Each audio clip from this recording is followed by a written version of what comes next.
Kumusta guys? Welcome back to my YouTube channel. Ako ang inyong kusinerong arkitekto. Hindi tayo gagawa ng bahay dito guys dahil ito ay cooking channel. At today, magluluto tayo ng dinengdeng na labong with saluyot. Napakadaling lutuin ito guys at sobrang pasok sa budget. Ang dinengdeng ay originated from Ilocos. Tinatawag din itong inabraw. Ang soup base nito ay may bagong isda na nagbibigay dito ng linamnam at lasa. At sobrang dami ng gulay guys na pwede mong gawing dinengdeng. Pwedeng saluyot, dahon at bunga ng malunggay, bulaklak at bunga ng kalabasa, sitaw, okra, ampalaya, talong, as in marami. Wag lang guys yung carrots, broccoli, asparagus ha. Hindi po nilalagay sa dinengdeng yun. By the way guys, meron tayong shoutout sa end ng video na to, kaya hintayin mo yan, baka isa ka sa na shoutout. At kung gusto mong matutong magluto ng dinengdeng, just keep on watching.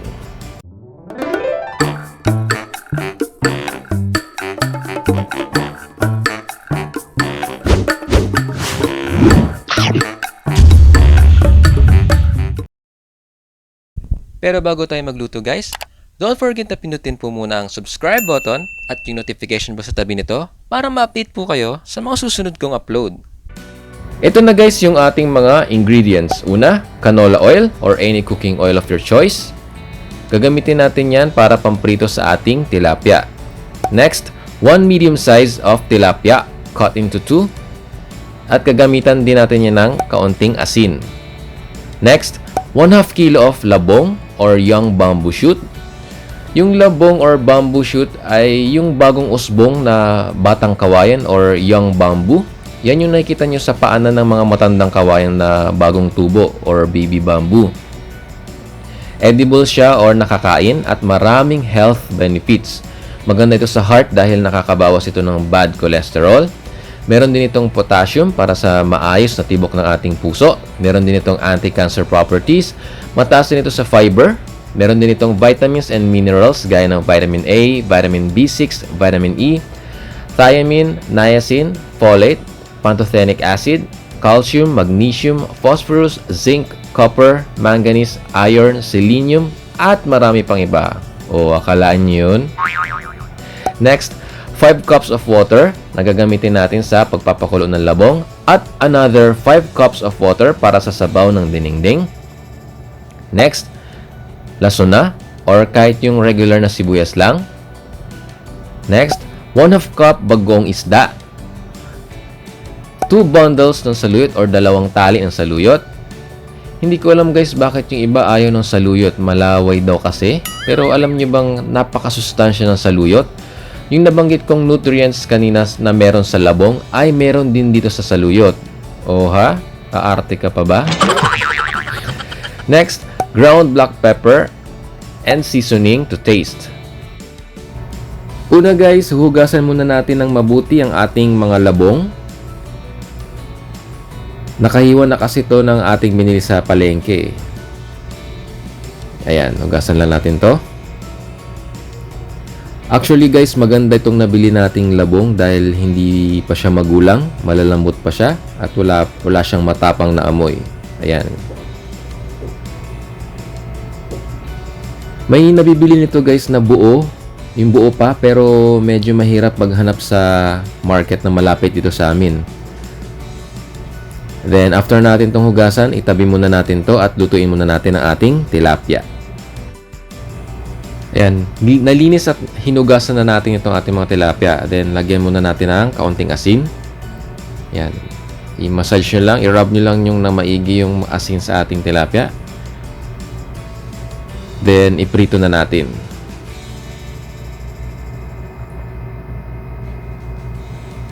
Yan, sa mainit na mantika, ilagay na natin yung ating tilapia. Ipiprito natin yung each side nito ng around 3 to 5 minutes.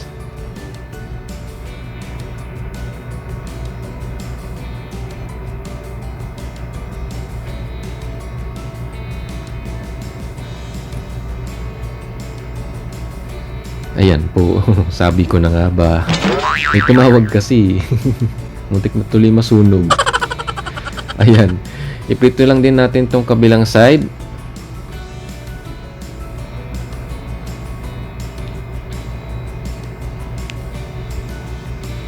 Pagkatapos yan ay patayuin din natin to. Oh, may tumatayo bang tilapia?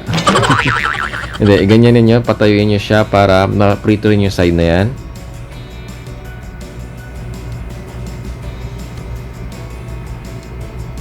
Ayan, ayaw po niyang tumayo.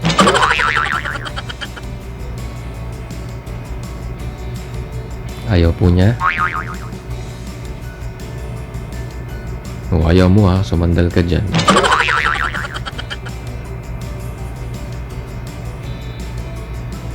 Ayan, luto na to. I-set aside muna natin.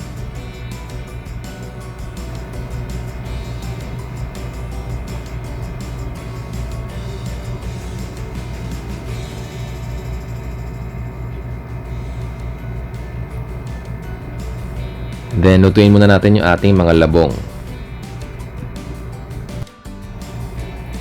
Sa kumukulong tubig, ilagay na natin ang ating mga labong at papakuluan natin ito ng around 20 minutes.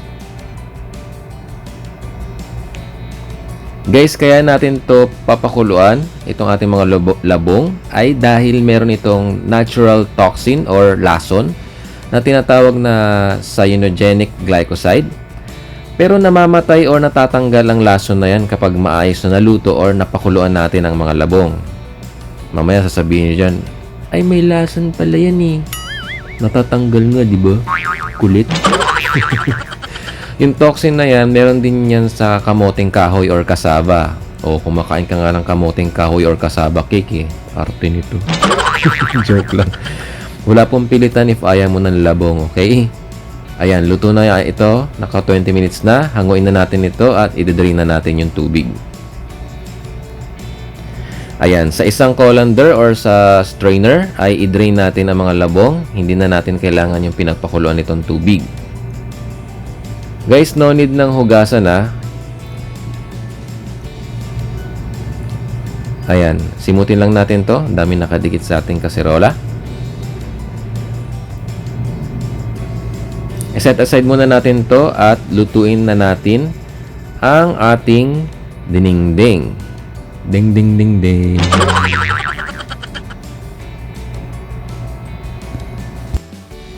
Ayan, nagpakulo tayo ulit ng tubig.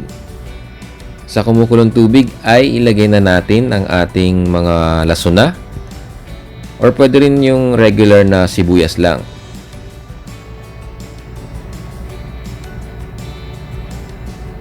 Then after that, isunod na natin ang ating bagong isda.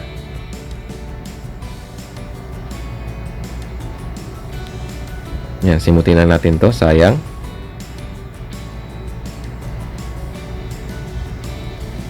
Pagkatapos yan ay ilagay na natin yung ating mga nilutong labong kanina.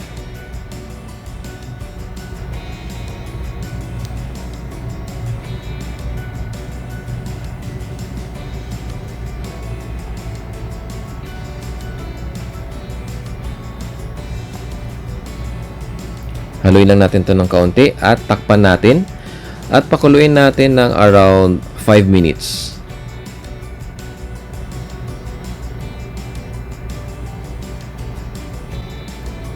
Ayan, after 5 minutes, ilagay na natin ang ating seasoning at ang ating ground black pepper. Guys, optional lang to itong ground black pepper at ang ating seasoning. Hindi na rin tayo maglalagay ng asin dahil meron na tayong bagoong. Pero depende sa inyo sa panlasa nyo kung matatabangan pa kayo. Ayan, nilagay na natin tong ating mga saluyot. Ilubog lang natin ang ating mga saluyot at tatakpan natin to. Pakuluin natin ito, lutuin natin yung ating mga saluyot ng around 2 to 3 minutes.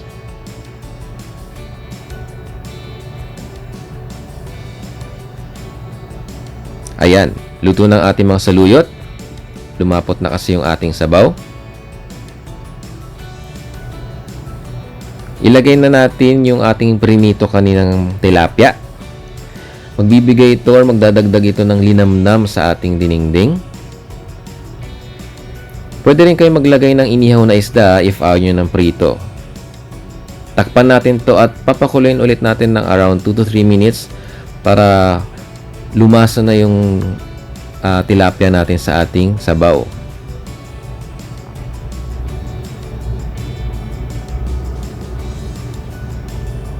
Ayan, takpan lang natin to.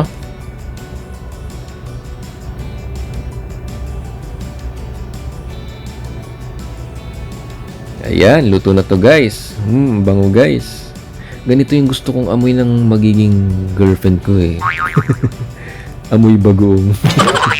Ganun pala yung type ko eh. Ayan. Halo-haloy na natin to at yan, tikman na natin.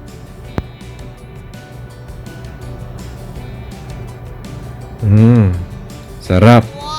Sarap. Naimas. Ayan, ox na to. Isa-serve na natin. Excited na ako.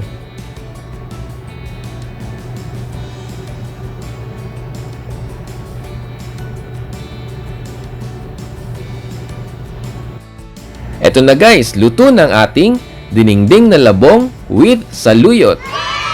I-try nyo na tong recipe na to guys. Sobrang daling lutuin at pasok talaga sa budget. Kung nagustuhan nyo ang recipe video natin for today, please give it a thumbs up at pakishare na rin po sa inyong Facebook or sa inyong Twitter. At kung hindi ka pa nakasubscribe, subscribe na po. At after mo mag-subscribe, pakipindot na rin po yung notification bell sa tabi nito at iset nyo po sa all para ma-update po kayo every time mag-upload tayo ng bagong recipe video. I-follow mo na rin ako sa aking mga social media accounts na makikita mo sa description box below or sa end ng video na ito. Ayan, bago tayo magtapos, shoutout muna tayo guys. Shoutout kay Trini Reyes Vlogs. Sabi niya, pa-shoutout naman ako dyan. Hahaha. Pati tawa. Sabi niya, pinapanood niya lahat ng ina-upload nating video at tawang-tawa siya. Sabi ko, talaga ba? Ayan. Maraming salamat, Trini. Next, shoutout din kay Ma'am Susan Cruz. Sabi niya, lulutuin ko yan. Shoutout sa akin, Aling Susan Cruz. Thank you po ma'am for watching. Shoutout din kay Ma'am Lenny Kuramen. Sabi niya, lami kaayo. Nanood kami ng Mr. Ko. Gagawin niya yan bukas. Pinanood po niya yung previous recipe natin na sizzling tahong sisig. Thank you po, Ma'am Lenny. Ayan po muna for today's recipe video. Thank you for watching guys and see you on my next video.